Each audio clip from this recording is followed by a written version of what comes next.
Hello everyone, today I'm going to take you through my mini SOC home lab. So first of all, let's take a look at the structure. So everything is hosted on my main machine, my host machine, through VirtualBox, which hosts a few VMs. So we have pfSense VM, which is the firewall, and this firewall has also a IDS integrated. Then we have a Windows machine, which pretty much is a normal user. Then a Kali Linux machine, which is supposed to be the attacker. And then an Ubuntu machine, which hosts Splunk and also a login server. Then we have to also keep in mind that the Windows machine has the Splunk universal forwarder, and Kali Linux is just on the same network but doesn't have any of those. So how does this everything work?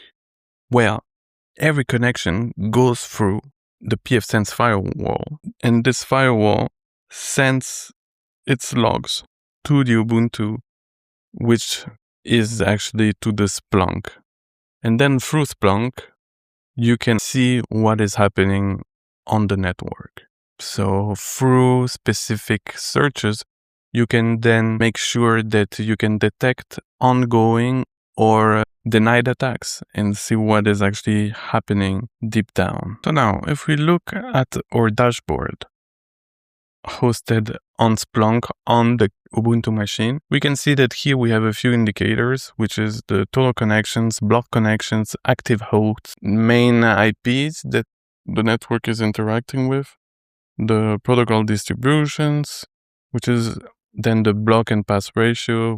Here we have indicators that tell us users are making suspicious commands and whether we should be wary of. For example, if someone executes some weird commands in the command line, then we can actually start to wonder why the sales guy is doing as such. And we have few ones that aren't populated, and the reason is because there's no data, and we can directly create data by simulating an attack, or for example simulating the start of an attack discovery process. So we can go here. Let's, for example, emit some basic port scanning or discovery on the network, which is typical of someone that just got access to a machine. Let's wait a bit, then we can prepare the next one. So here, if we look, we can see that the Kali Linux successfully identified 3 machines, and we can be wary of, which is this is the Kali Linux IP, this is the Windows, and this is the Ubuntu.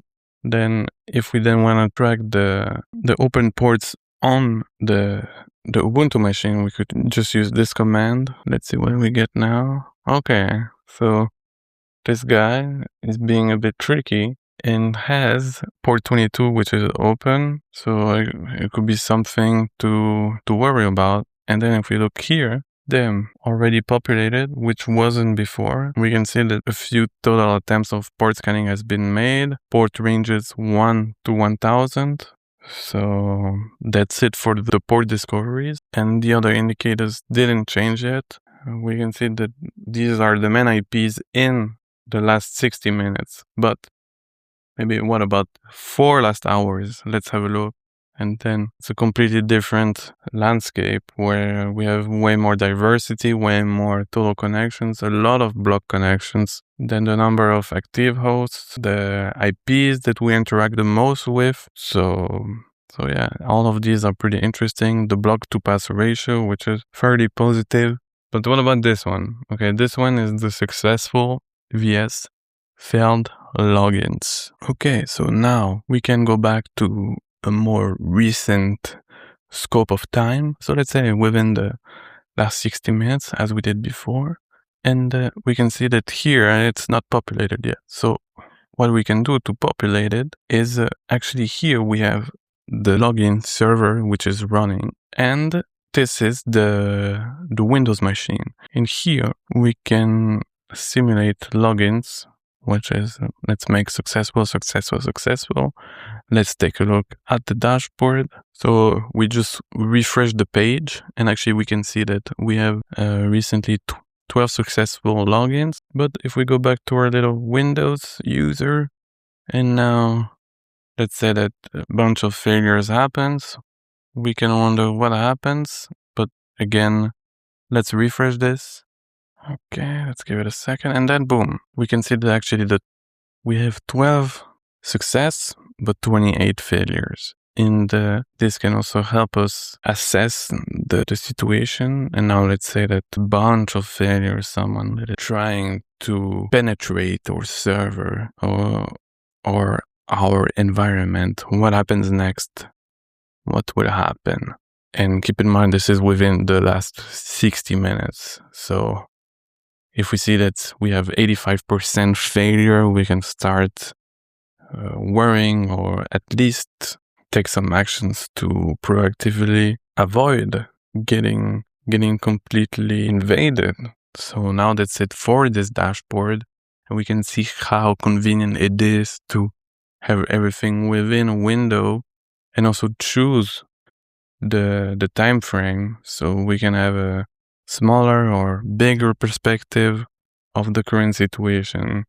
And of course, these are just a few indicators. But now if I go to dashboards, we can also make some specific dashboards that are only for example, the IDS, the suricata IDS intrusion prevention system. So here we are in our suricata dashboard. So with this one, only has 3 searches, but it gives us quite a perspective on what suricata is able to do. And let's take a look now. Suspicious HTTP user agents. So basically, these are the actions related to ongoing attacks and that normal browser activity would not do. So you would never expect, for example, a salesperson to pop curl in his command line, basically.